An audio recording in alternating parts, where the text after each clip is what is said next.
Welcome to the channel. My name is Matthias. Today we're going to talk about Excalibur issue 36, a pretty good standalone story that for some reason in the comic book I can't find who wrote it. So I had to look it up. It's Scott Lobdell.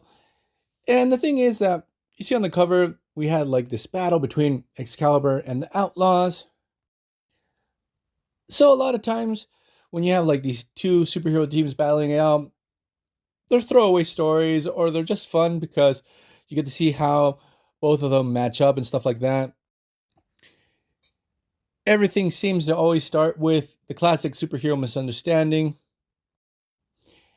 And I do like those dumb fun stories. I have a blast with them. But this one, it's a real treat because you actually have a good story to it.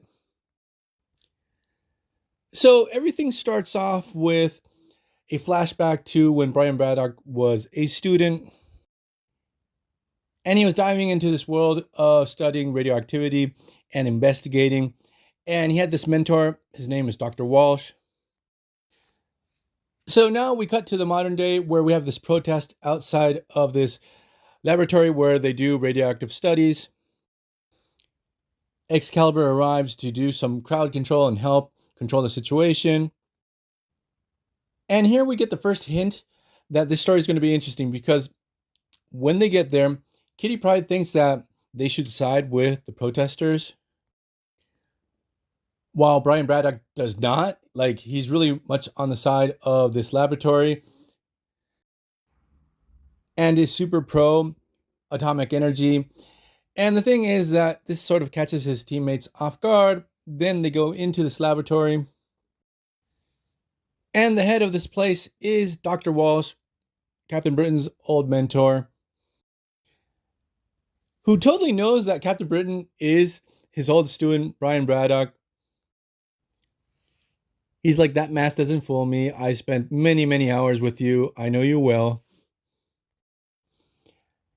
Then out of nowhere, we have the Outlaws arrive, whom, for those who don't know, it's basically like this team of mercenaries. Silver Sable is the leader, and then we have Paladin, Sandman, and the kid on the skateboard. I think his name is Rocket Racer or something like that. So I had to double check. Yes, it's Rocket Racer. The thing is that they're there because it seems that Dr. Walsh has stolen scientific equipment from Simcaria. That's the country where Silver Sable comes from. And she also accuses Dr. Walsh of doing some very unethical experiments at that laboratory. So we get a pretty good battle between both teams. But it seems like on a power level, the Outlaws don't stand a chance. Like, you have Sandman is the only heavy hitter on their team, while Excalibur has Captain Britain, Phoenix, and Megan, who sometimes is a wild card. Also, another character that like swoops into battle. He was waiting in the shadows. It's the Prowler. He starts fighting against Nightcrawler. But then the Prowler shifts his focus to Shadowcat, and when he tries to tackle her, they fall into the secret room. Then we have Captain Britain fighting against Sandman, that he punches Sandman so hard that he just explodes and there's sand all over the place. Everyone's choking, not being able to breathe thanks to all the suspended sand in the air. When we have the return of Shadowcat and the Prowler, and they tell everyone, look, Dr. Walsh is doing some fucked up shit over there. And what happens is, and here's the really good part of the story that it's worth reading, like spoiler warnings. Dr. Walsh sort of gives up and tells everyone there, look, the cat's out of the bag. And one little thing, I'm not a normal human. He rips his head open and sort of splits himself in half. It's very gruesome. And we discover that Dr. Walsh is a Arnim Zola replacement body that gained self-consciousness and tried to live a normal life as a human and tried to make the world a better place, running very unethical experiments. But the thing is that Captain Britain's totally shocked that his mentor is sort of Arnim Zola this whole time. Now, the experiments that he was doing at that moment were with these like weird clones and this radioactive machine that's the one that he stole from Simcaria.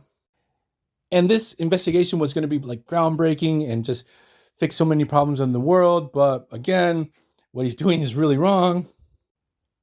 And the story leans into that fact that like Dr. Walsh, Arnim Zola, like knew he was doing these things wrong, but he thought it was worth it because they were going to be able to resolve so many other problems. And the whole experiment had like this giant mutant safekeeper that obviously both teams have to battle against. But the situation that I find most interesting is what's going down with Captain Britain and Dr. Walsh. That basically Walsh doesn't want to live anymore, or he explains to Captain Britain, look, I'm not really alive anyway, so I realize I've done terrible things and that I've not been able to move away from the legacy of Arnim Zola. And out of nowhere, Megan, of all people, Captain Britain's girlfriend, finishes off Dr. Walsh. So Captain Britain's totally astounded with what has just gone down. And Megan explains, look, I'm an empath. He wanted to unalive himself, so I gave him a hand. So Brian Braddock's totally devastated. He sort of viewed this guy as a father figure. Both teams do patch things up, but like the last panel of Brian Braddock grieving over this dead Arnim Zola, it's just a fantastic way to end this story. Like both teams are completely oblivious to what Captain Britain's going through and how hurt he is. They're like, yeah, we saved the day.